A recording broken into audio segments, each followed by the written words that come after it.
আচ্ছা, কেমন হয় যদি ও বড় দাদা বাবুটাকে গান গাওয়াইনবার লিখকে এখানে আসতে তো বলা হয়, কিন্তু সে তো রাজি হবে ক্লাই, কি মনে আনতে তো পারে তাকে এখানে।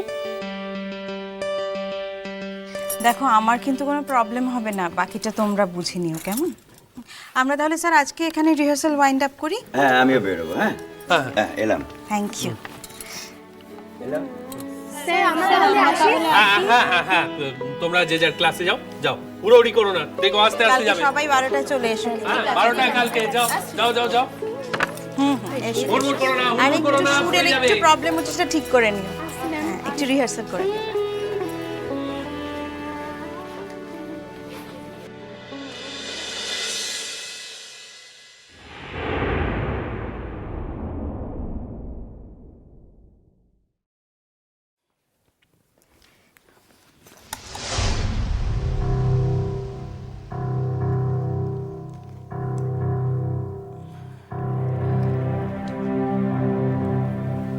তুমি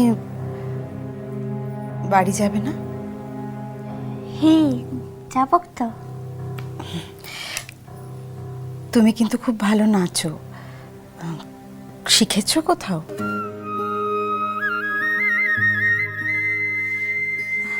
হাসছো যে? না, নাচ তো আবার কোনোদিনে লিখে শিখতে তো হয় নাকি? যে পারে না তাকে শিখতে হয়, আর যে পারে তাকে শিখতে হয় না। তুইও তো কি সুন্দর গানটা গাছ রে। তোমার তোমার নামটা বাহা, বাহা তো? হ্যাঁ, কি ভালো রেজাল্ট করেছো তুমি এবার। কলকাতায় কোথায় থাকো তুমি? আগের দিন তোমাকে পৌঁছে দিতে কেউ একজন এসেছিলেন না? লালা মুখে তো কেউ পৌঁছাই নিতে পারলে কি আসলে? তাহলে আসলে মোর ডেঙ্গিটা হয়েছিল তো, তার লিগে মো মিলা দিন কলেজটাতে আসতে তো পারিখলাই, তার লিগেই ও বড় মাস্টার মশাইটাকে একটু চিঠি দিবার লিগেও এসেছিল। ও,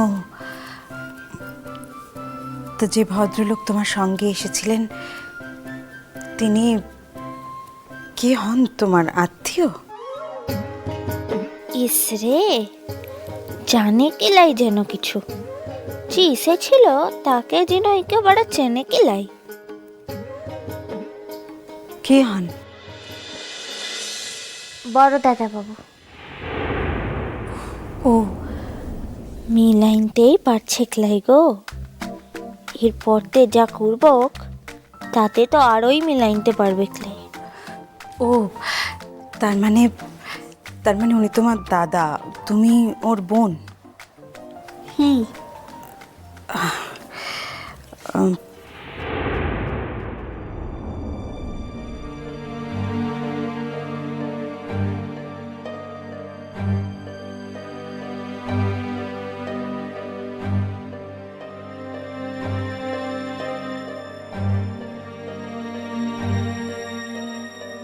এই মেয়েটি আবার কি করে ওর বোন হবে? যাকে, আমার কি, আমার এত জানার দরকারটাই বা কি? দিদিমণি তো যাবি ক্লাই? হ্যাঁ, যাবো তো। চলো, সরি মিছিমিছি তোমার দেরি করিয়ে দিলাম। লালা এখনো দেরিতে হয়নি লাই। তোমায় একটা কথা জিজ্ঞেস করব, কিছু মনে করবে না? লালা কিচ্ছু মনে তো করবো ক্লাই, ভুল কিনে। সেদিন ওই ভদ্রলোক, মানে যিনি তোমার দাদা, তিনি কি তোমায় আমার কথা কিছু জিজ্ঞেস করছিলেন? তোর কথা?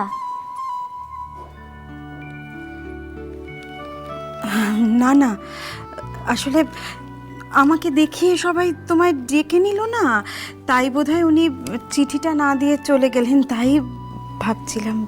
লালা ও তোর কোনো কথা শুধাইন লাই তো, আর তোর কথা শুধাইনবে কিসের লিগে? ও তো তোকে চিনে কি লাই।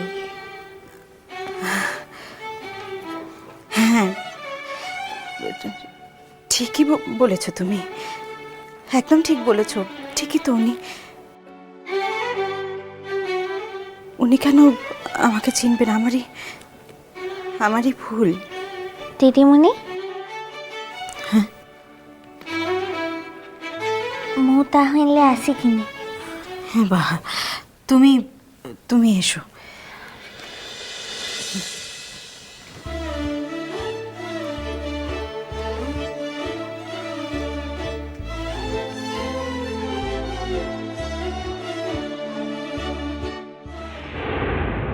আমাকে চেনার প্রয়োজন আজ আর ধৃতিমান মুখার্জির নেই, সেটা বিশ্বাস করতে কেন যে আমার এত সময় লাগলো।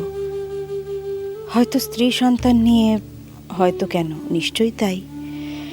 তাদের নিয়ে সুখে সংসার করতে গিয়ে এই বিড়ম্বনার কথা কেনই বা মনে রাখবে ধৃতি?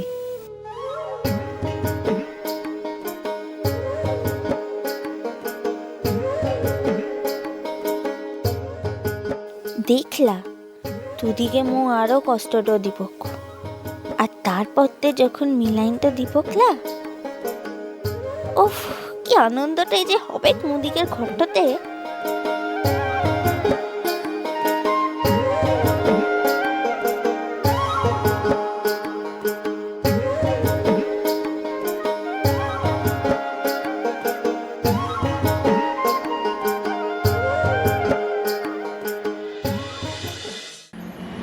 তুমি তো জানো ছোট, আমার ওখানে যাবার এতটুকু ইচ্ছে ছিল না, শুধু তুমি জোর করলে বলে তাই। খুব সঙ্গত কারণ ছাড়া যে আমি তোমাকে কোনো ব্যাপারে জোর করেছি এটা নিশ্চয়ই এত বছরে তুমি বলতে পারবে না। এখানে আসাটা খুব জরুরি ছিল বৌঠান। এই ব্যাপারে আমরা আর ফার্দার কোনো সংশয় রাখবো না। আমাদের সংশয় না হয় মিটলো, কিন্তু মুন্নির কষ্ট তো আর মিটবে না। বলা যায় না, কমতেও তো পারে। দেখো, বাস্তব মানুষকে খুব শক্ত করে তোলে। আমি ধরে নিলাম তোমার কথাটা সত্যি। তাই যদি হয়, ধৃতি বিয়ে করে সুখে সংসার করছে, এই সত্যটা হয়তো মুন্নিকে একটু কম কষ্ট দেবে। হ্যাঁ, শোভাবাজার এসে গেছে। আচ্ছা, একটু দাঁড়াও তো, একটু দেখে নিতে দাও, একটু দাঁড়াও, সাইড করো। হ্যাঁ, একটু দেখে নিই।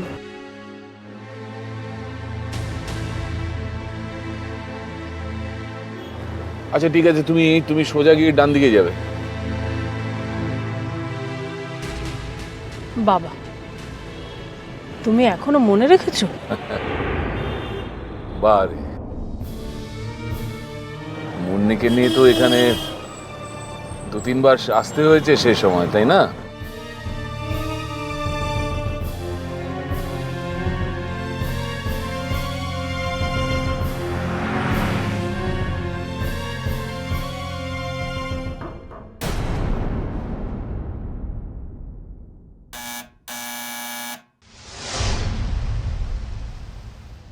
এই কে আছিস?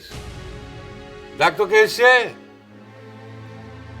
রূপু, হ্যাঁ বাবা, দেখ না মা, বেল বাজছে, কে এসছে দেখ তো। দেখছি দাঁড়া। দাদা কি কোথায় এলো না? হ্যাঁ, রূপু দেখতে গেছে।